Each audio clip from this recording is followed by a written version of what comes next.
newlyweds, Alex and Rachel had always dreamed of a romantic honeymoon. They wanted something special, something isolated and peaceful.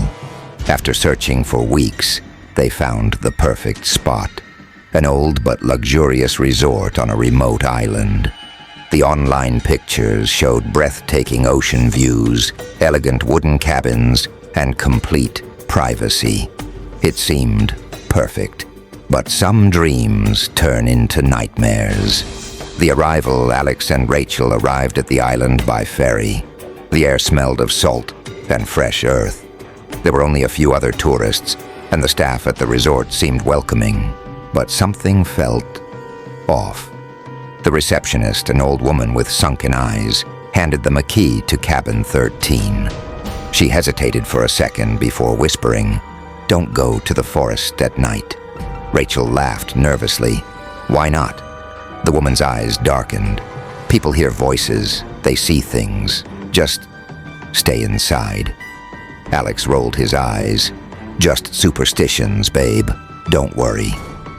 They carried their bags and walked to their cabin. It was beautiful, surrounded by tall palm trees and facing the quiet, endless ocean. But as Rachel stepped inside, a chill ran down her spine.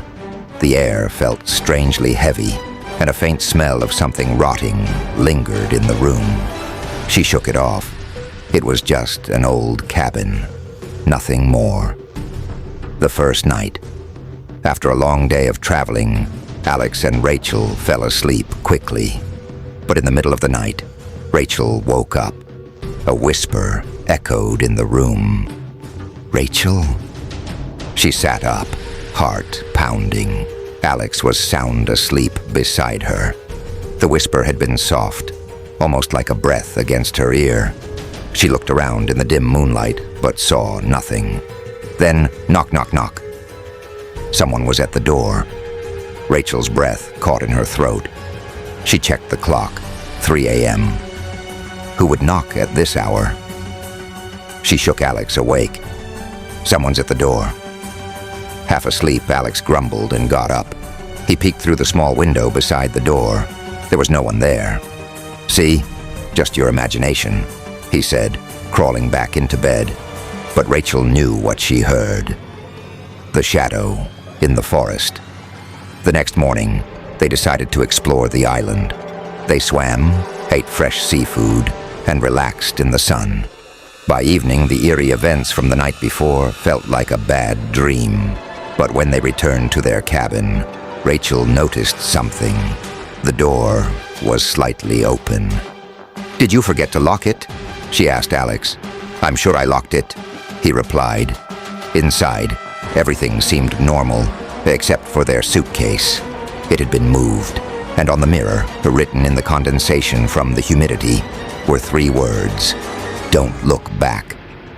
Rachel's stomach twisted. That night, she barely slept. Every time she closed her eyes, she heard faint whispers. At 3 a.m., she couldn't take it anymore. She sat up, sweating. The whispers were louder now, coming from outside. Then she saw it. Through the window, deep in the forest, a dark figure stood among the trees. Tall, unnaturally still, watching their cabin. Her breath hitched. "Alex," she whispered, shaking him awake. "What now?" He groaned.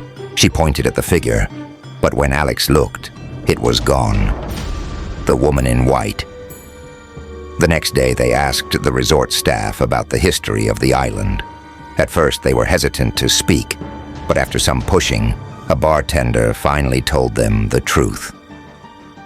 Years ago, a young couple had stayed in cabin 13 for their honeymoon. But on their last night, the husband woke up to find his wife missing. He searched the entire island, but she was never found. Some say she drowned. Others believe she was taken. But some say she still walks the island at night. The bartender whispered, looking for her husband, or someone to take his place. Rachel felt cold all over. She had heard the whispers. She had seen the shadow. That night, Alex locked every door and window. "We're leaving tomorrow," he said, but the island had other plans. The last night. At 3 a.m., the whispers came back. This time, they were inside the room. Rachel. She clutched Alex's hand. "Do you hear that?" Suddenly the door burst open. A woman in a white dress stood there. Her face was missing. Rachel screamed. Alex grabbed her and ran. They sprinted toward the beach, but the woman was behind them, floating, gaining on them. The ferry dock was close, if they could just. Rachel tripped.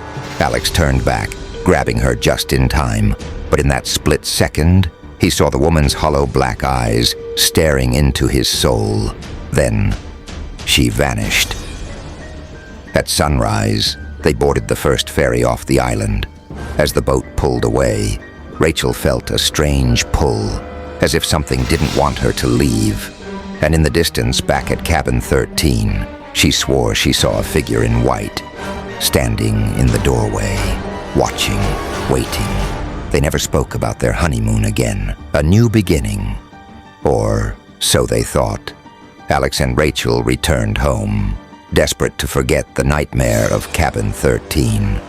They told no one about what happened, brushing it off as exhaustion and overactive imaginations. But deep down, Rachel knew the truth. She still heard the whispers. At night, as she lay in bed, she felt something watching. The air in their apartment was colder than usual. Shadows seemed to stretch unnaturally, and sometimes she swore she saw movement in the mirror. The honeymoon was over, but something had followed them back. The first sign. 2 weeks after returning, Rachel woke up at 3 a.m. A sense of dread filled her chest. Then she heard it. Knock, knock, knock, slow, rhythmic, coming from the closet. She grabbed Alex's arm. "Do you hear that?" Alex groggily sat up, annoyed. "It's probably the pipes or something. Go back to sleep." But Rachel knew what she heard. Summoning her courage, she tiptoed toward the closet. Her fingers trembled as she reached for the handle. Slowly she pulled it open. Nothing. Just clothes. But as she turned away, she froze. There were wet footprints on the floor. The woman in the mirror. Rachel started seeing things. Shadows in the corners. White flashes in the mirror. A faint scent of salt water and decay filled their bedroom at night. One evening, while brushing her hair, she looked up at the bathroom mirror, and her heart nearly stopped. Behind her, in the reflection, stood the woman in white. Her head tilted unnaturally, hollow black eyes locked onto Rachel. Rachel spun around, but no one was there. The moment she turned back to the mirror, the figure was closer. Her breath hitched. She couldn't move. Then, in a voice like a drowning whisper, the woman spoke. "Why did you leave me?" To the truth, Rachel tried to hide it from Alex, but the haunting grew stronger. One night, Alex jolted awake, gasping for air. I couldn't move," he stammered. "Something was in the room. I felt hands on my throat." Rachel burst into tears. "She's here, Alex. She followed us." At that moment, a loud bang shook the bedroom. They turned toward the closet door. It was wide open. Inside, written in the dust on the mirror, were the words, "Don't look back." The research desperate for answers, Rachel dove into research. She found old news articles about the island. The legend was real. The missing bride from cabin 13 had never been found. Some believed she had drowned. Others thought she had been taken by something on the island. But one detail stood out. Every couple who stayed in cabin 13 reported strange occurrences. Some never returned. Rachel's stomach twisted. Had they escaped, or were they simply chosen? The seance. Determined to end the haunting, Rachel contacted a medium named Evelyn Reyes. Evelyn arrived at their apartment, immediately sensing something dark. She's attached to you," she whispered. "She wants something, or someone." They dimmed the lights, lit candles, and began the seance. "Spirit, why are you here?" Evelyn called. Silence. Then the candles flickered violently. The air grew freezing cold. A distorted voice rasped from nowhere. "He was mine." Rachel's blood ran cold. "What do you want?" she whispered. The reply was chilling. "Come back." The final attack. That night they planned to leave. Evelyn told them to burn anything they brought back from the island. But as Rachel packed, the whispers started. "Don't leave me." Then the lights exploded. A violent force threw Rachel across the room. Alex screamed as something unseen dragged him toward the closet. Rachel lunged forward, grabbing his arms. "No, let him go." The closet door slammed shut. For a moment everything was silent. Then a single whisper echoed through the room. Too late. The vanishing. When Rachel finally pried open the closet, Alex was gone. The only thing left was a wet footprint leading to the mirror. Rachel collapsed, sobbing. Evelyn tried everything: prayers, spells, cleansing rituals, but Alex never came back. The police found no evidence of a struggle. The official report listed Alex as missing. Rachel knew better.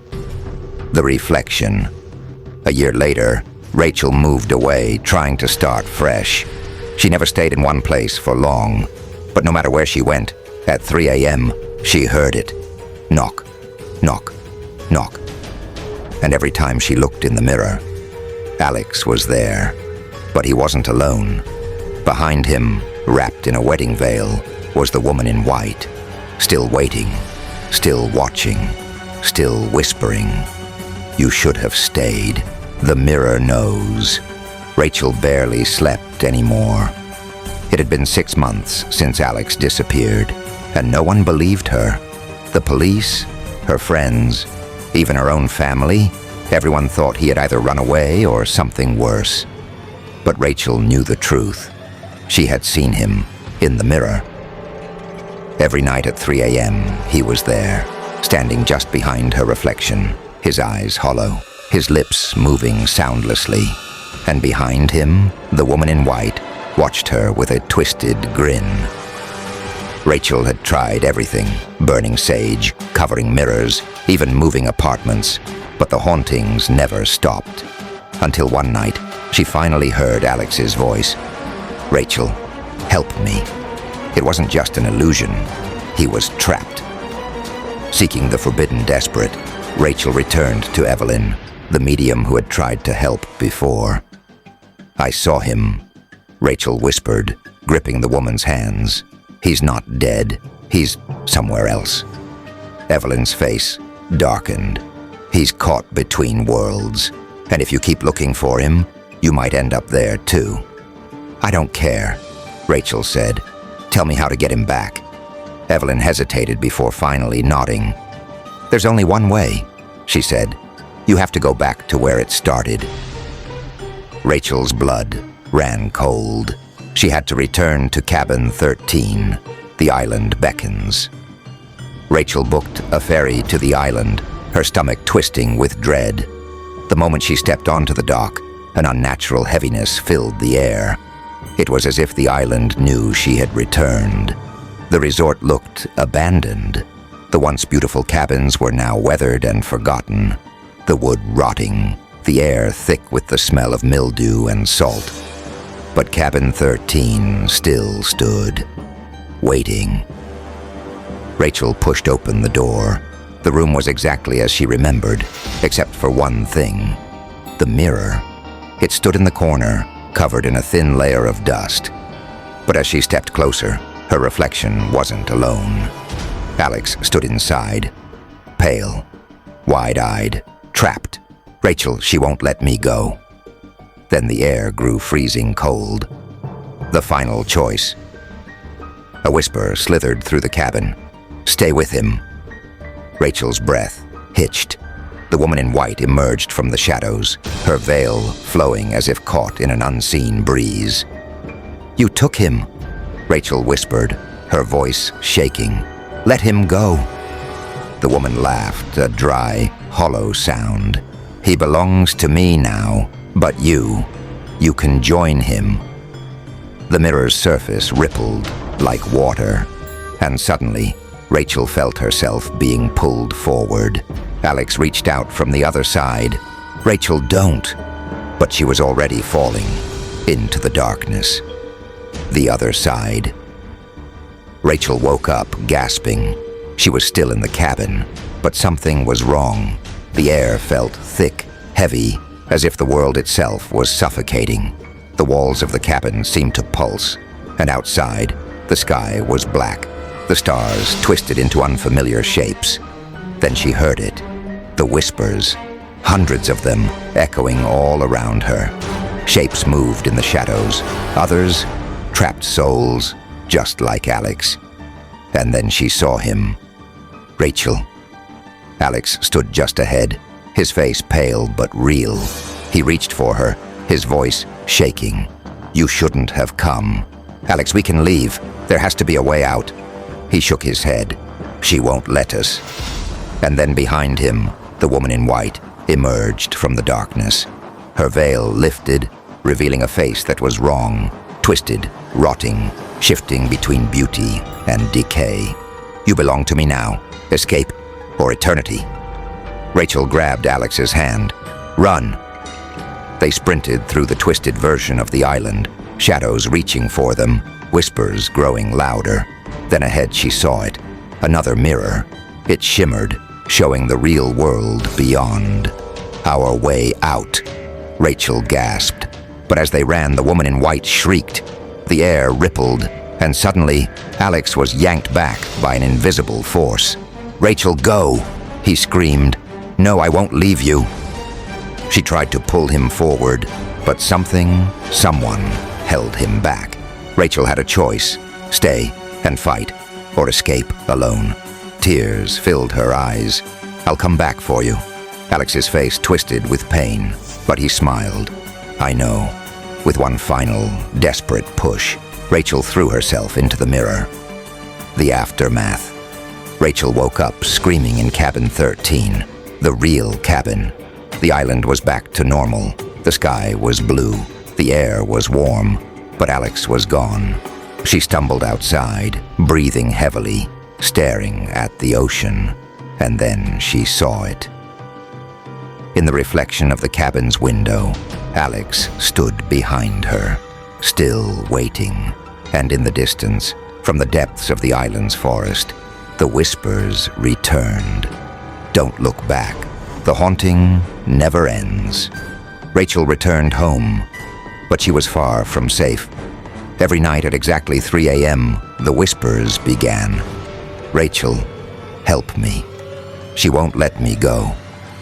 Alex's voice echoed through the darkness, trapped between worlds, and she could still see him, in mirrors, in glass windows, even in the reflection of her own eyes.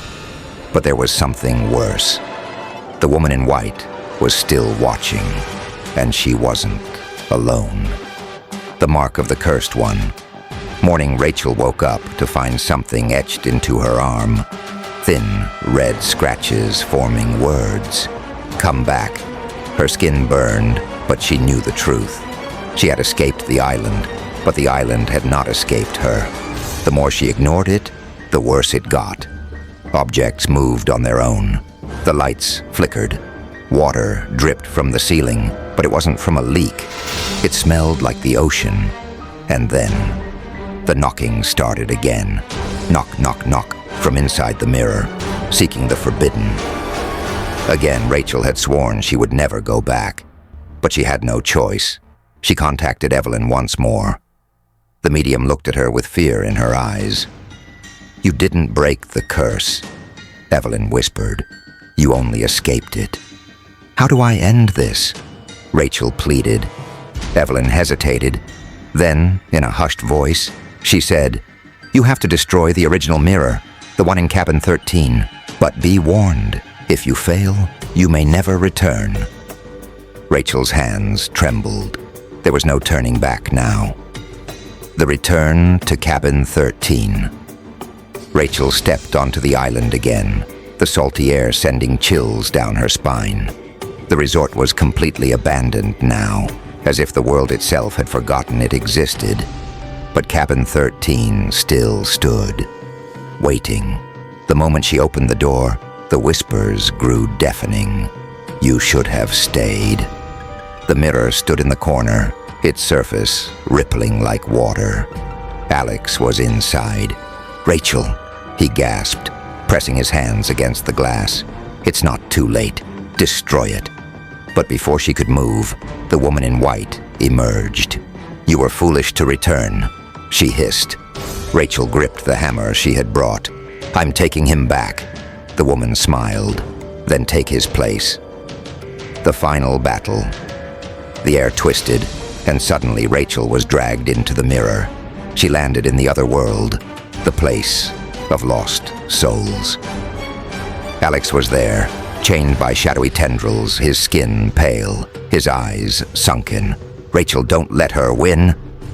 The woman in white lunged, her veil flowing like a storm. Her eyes were black voids, and her fingers stretched into claws.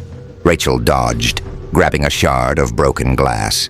With a scream, she stabbed it into the woman's chest. The entity let out an inhuman screech, her body cracking like porcelain. "Now, Alex," Rachel shouted. He broke free, and together they smashed the mirror. The world shattered. A blinding white light consumed them both. And then Rachel woke up. The aftermath. She was back in cabin 13. The mirror was gone. The air felt lighter. Alex lay beside her, gasping for breath. He was real, alive. They had won. But as they left the cabin, Rachel took one last glance at the window. For a brief second, she saw the woman in white staring back at her, a twisted smile on her rotting face, and in her hand, she held a piece of the broken mirror. The curse wasn't over. It had only begun.